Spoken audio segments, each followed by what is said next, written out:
మీనం వారి కనుక చూసుకున్నట్లయితే ఇక్కడ మీకు గ్రహస్థితి 3వ స్థానంలో నుంచి భాగ్యస్థానం వరకు చంద్రుడి యొక్క సంచారం జరుగుతుంది. రాశిలో శని, వ్యయ స్థానంలో రాహువు, అదేవిధంగా దశమ స్థానంలో అధిక గ్రహాల యొక్క సంచారం జరుగుతుంది. అదేవిధంగా 6లో కేతువు, చతుర్థ స్థానంలో గురువు యొక్క సంచారం. ఈ యొక్క గ్రహస్థితిని అనుసరించి మీ రాశి వారికి అంటే మీనం వారికి ఎలా ఉండబోతుంది, ఏ విషయాల పట్ల మీరు జాగ్రత్త వహించాలనేటువంటి అంశాలని చెప్తుంది. నేనైనప్పటికీ కూడా చెప్పిస్తుంది సాక్షాత్ లలిత అమ్మవారిగా భావిస్తూ, ప్రధానంగా ఇక్కడ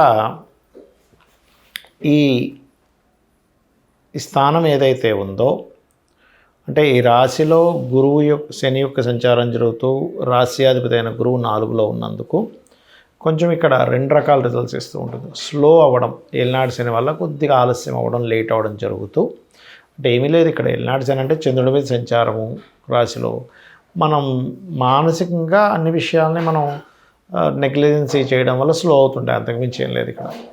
అదేవిధంగా ప్రాపర్టీ యోగాన్ని కూడా ఇస్తూ ఉంటుంది. అది ముఖ్యంగా బుధుడు గురువు పరివర్తన యోగంలో ఉన్నాడు కాబట్టి అక్కడ పర్టికులర్గా కమర్షియల్ ప్రాపర్టీస్ లాంటివి ఏమైనా తీసుకోవడం లాంటివి ఇస్తుంది అక్కడ.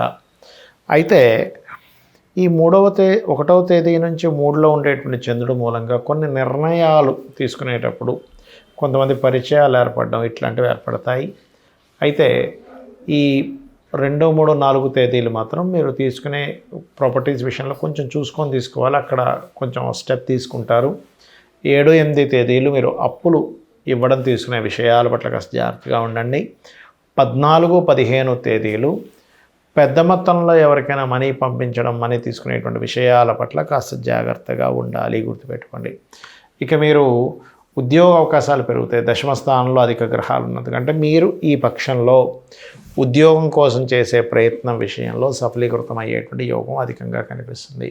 కాకపోతే 13వ తేదీ నుంచి ఎప్పుడైతే శుక్రుడు ఏకాదశంలోకి వస్తాడో అక్కడి నుంచి కొంచెం వివాహ జీవిత సంబంధించిన విషయంలో కొద్దిగా జాగ్రత్తగా ఉండాలి. కాకపోతే 13వ తేదీ నుంచి రవి మారుతున్నాడు, 14 నుంచి రవి మారుతున్నాడు కాబట్టి ప్రమోషన్స్ కోసం చేసే ప్రయత్నాలు ఖచ్చితంగా అక్కడి నుంచి ఫలిస్తాయి చెప్పాలంటే. ఇక మీకు లగ్నంలో శని సంచారం, ఏలినాటి శని అనేటువంటిది భయపడకుండా నవగ్రహాల్లో ప్రధానంగా మీరు శని, రాహు, కుజ, కేతు గ్రహాల దగ్గర దీపారాధన చేయండి. వీలైతే ఒకసారి శని సింగాపూర్ వెళ్ళేసి రండి. నూనె దానంగా ఇవ్వండి. గోవులకి బెల్లం తినిపిస్తూ ఉండండి. ఏ పని కూడా పోస్ట్పోన్ చేయకండి. శని ఎక్కడా మిమ్మల్ని ఒకటే గుర్తుపెట్టుకోండి, స్లో అవుతుంటుందేమో కానీ జీవితాన్ని మిమ్మల్ని ఇబ్బంది పెట్టడం కాదు. స్లో అవుతూ కొత్త విషయాలు నేర్చుకుంటాడు. ఆ నేర్చుకునే క్రమాన్ని చిన్నపిల్లలు స్కూల్కి వెళ్ళేటప్పుడు ఎట్లా అయితే బాధపడిపోతుంటాడు, అయ్యో నేను స్కూల్కి వెళ్ళిపోతున్నాను పంపిస్తాను, అలా మనం బాధపడుతున్నాం, అంతకుమించి ఏమీ లేదు. గోచార ఫలితాలతో పాటు మనం ప్రధానంగా చూసుకోవాల్సింది మన జన్మజాతక ఫలితాలు. ఎందుకంటే ఎవరి కర్మ వారిది. ఎందుకంటే ఇక్కడ దేశకాల పరిస్థితులు ఎలాగున్నా కూడా మీ జన్మజాతకంలో కనుక మీకు నడుస్తున్నటువంటి మహాదశలు, అంతర్దశలు, యోగాలు బాగుంటే కాలంతో సంబంధం లేకుండా మీ రూట్ మీకు చక్కగా వెళ్ళిపోతూ ఉంటుంది. అయితే పర్సనల్ చార్ట్ చూపించుకునేటప్పుడు అసలు ఎటువంటి విషయాలు టచ్ చేయడం జరుగుతుంది, ఎటువంటి విషయాలు తెలుసుకోవడం జరుగుతుంది అనేటువంటి చాలామంది అడుగుతున్నారు. ముందుగా మనకి లగ్నం నుంచి 12 భావాలు ఉంటాయి, గుర్తుపెట్టుకోండి. లగ్నము అంటే జీవుడు, అతని యొక్క తత్వం ఏమిటి అనేది మనిషిని చూడకుండా జస్ట్ జన్మజాతకం చూసి ఈయన ఇలాంటి వ్యక్తి, కోపంగా ఉండే వ్యక్తా, కూల్గా ఉండే వ్యక్తా, లేకపోతే కొంచెం జాగ్రత్త ఎక్కువగా ఉంటాడా, ఆధ్యాత్మికంగా ఉంటాడా, సీక్రెసీగా ఉంటారా, బాగా తెలివిగా ఉంటారా, లేనట్లయితే ఎక్కువ గొడవలు పెట్టుకుంటాడా, వర్కాలిక్, బిజినెస్ మైండెడా, సేవాతత్వం అన్నీ తెలుస్తాయి, గుర్తుపెట్టుకోండి. ఇది ఇలా ఉంటే అతి ముఖ్యమైనటువంటిది ఏంటంటే మనిషికి ధనం మూలం ఇదం జగత్ అంటూ ఉంటారు. అంటే ఏమిటి, మనకు కావాల్సిన ధనం కాబట్టి దానివల్ల ఫ్యామిలీ రన్ అవుతూ ఉంటుంది. అయితే మీకు ఇక్కడ రూట్ ఏంటంటే ఆస్ట్రాలజీలో చెప్పే గొప్ప విషయం ఏంటంటే మీకు అసలు డబ్బులు వచ్చేటువంటి బిజినెస్లో వెళ్తున్నారు, లేకపోతే ఒక లైఫ్లో ఒక ఆశ ఉంటుంది, నేను ఫలానా సమయానికైనా నేను సంపాదిస్తానా లేదా, ఆ పర్టికులర్ పాయింట్ అనేటువంటి చెప్తుంది, గుర్తుపెట్టుకోండి. అలాగే మరొక విషయం ఏంటంటే ఇక్కడ గమనించినట్లయితే దీంతో పాటు మీకు ఈ ధనాన్ని ఇచ్చేటువంటి కాంబినేషన్ ఒక ఎత్తు అయితే ధనం ఏ రూట్లో వస్తుంది, ఏ మార్గం ద్వారా ధనం వస్తుందని చిన్నప్పుడే తెలుసుకుంటే మీరు చదివే ఎడ్యుకేషన్ చాలామంది చూడండి, ఫలానా చదివానండి కానీ నాకు అది ఉపయోగపడలేదు, ఇంకో దాంట్లో వెళ్ళిపోయానంటూ ఉంటారు. అలా మీకేంటంటే ఈ సెకండ్ హౌస్ ఏదైతే ఉందో ఈ సెకండ్ హౌస్ లార్డ్ ఎవరో, సెకండ్ హౌస్ ఎప్పుడు యాక్టివ్గా ఉంది, ఎప్పుడు డియాక్టివ్గా ఉంది, ఇన్వెస్ట్మెంట్ స్థానం పాడైన సమయంలో చాలామంది తెలియక ఇన్వెస్ట్మెంట్స్ చేస్తూ ఉంటారు. అటువంటిది పర్టికులర్గా ఏ ప్లానెట్ మీకు ఇన్వెస్ట్మెంట్ ఆపుతుంది, దానికి ఎటువంటి పరిహారం చేసుకుంటూ ముందుకు వెళ్తే మీరు చేసే ఇన్వెస్ట్మెంట్స్ బాగుంటాయి. అది గృహం కొనుక్కునేది ఏ సమయము, అదేవిధంగా ఏ డైరెక్షన్లో కొనుక్కుంటే బాగుంటుంది, ఆల్ డైరెక్షన్స్ ఈజ్ గుడ్. అదేవిధంగా వివాహానికి కూడా సమయం ఉంటుందండి. అంటే ప్రతి వ్యక్తికి కూడా ఒక 20 ఏళ్ళ వయసు, 20-21 ఏళ్ళ వయసు నుంచి, కొంతమందికి 18-16 ఏళ్ళ వయసు నుంచే కూడా స్టార్ట్ అవుతున్నారు. కాబట్టి ఎర్లీ మ్యారేజ్ యోగం ఉండేటువంటి వారు ఆ సమయం నుంచే ప్రారంభం అవుతారు. అయితే ఇక్కడ నేను చెప్పేది ఒకటే,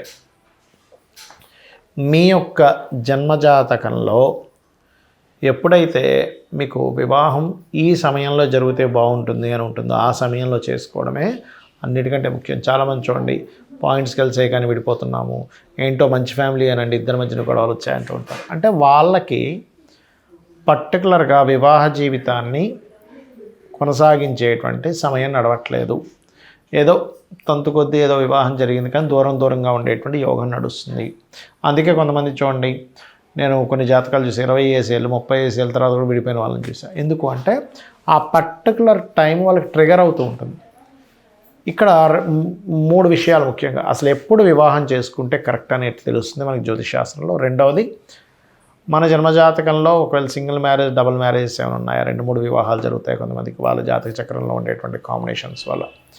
అలా జరిగేటప్పుడు మీరు ఎటువంటి జాగ్రత్తలు తీసుకుంటే మంచిది అనేటువంటి విషయం ఒకటి తెలుస్తుంది.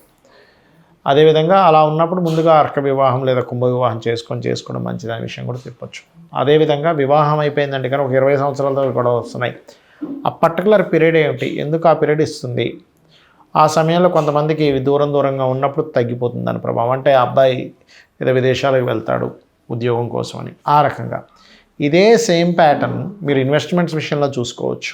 అంటే ఎప్పుడు ఇన్వెస్ట్మెంట్ చేస్తే మంచిది, ఎప్పుడు ఏది కొంటే మంచిది, ఏది కొనకూడదు, అసలు మీ పేరు మీద కొనొచ్చా కొనకూడదా, మీ జీవిత భాగస్వామి పేరు మీద కొంటే మంచిదా, లేదా మీ పిల్లల పేర్ల మీద కొంటే మంచిదా. కొన్నిసార్లు ఏమవుతుందంటే వాళ్ళ పేరు మీద కొంటేనే దానికి లోన్ వస్తుందని ఉంటుంది.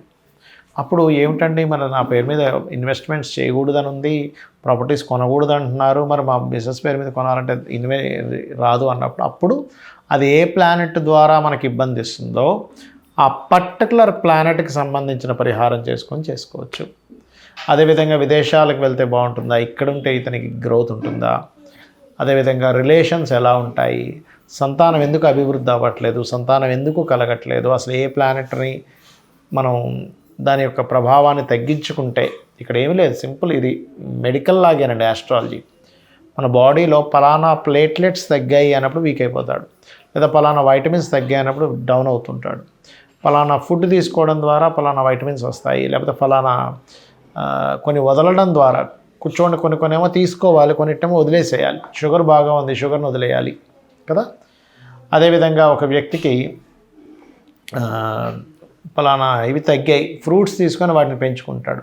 అంటే మనలోకి మనం ఏం తీసుకోవాలి, మన బాడీలోకి దేన్ని విడిచిపెట్టాలనేటువంటిది బాడీని ఎలా అయితే జాగ్రత్తగా ఉంచుతుందో మన జన్మజాతకంలో కూడా ఎప్పుడు దేన్ని మనం తీసుకోవాలి, అంటే దేన్ని కొనాలి, దేన్ని కొనకూడదు, ఎప్పుడు దేనికి దూరంగా ఉండాలని చెప్పేదే జ్యోతిషశాస్త్రం.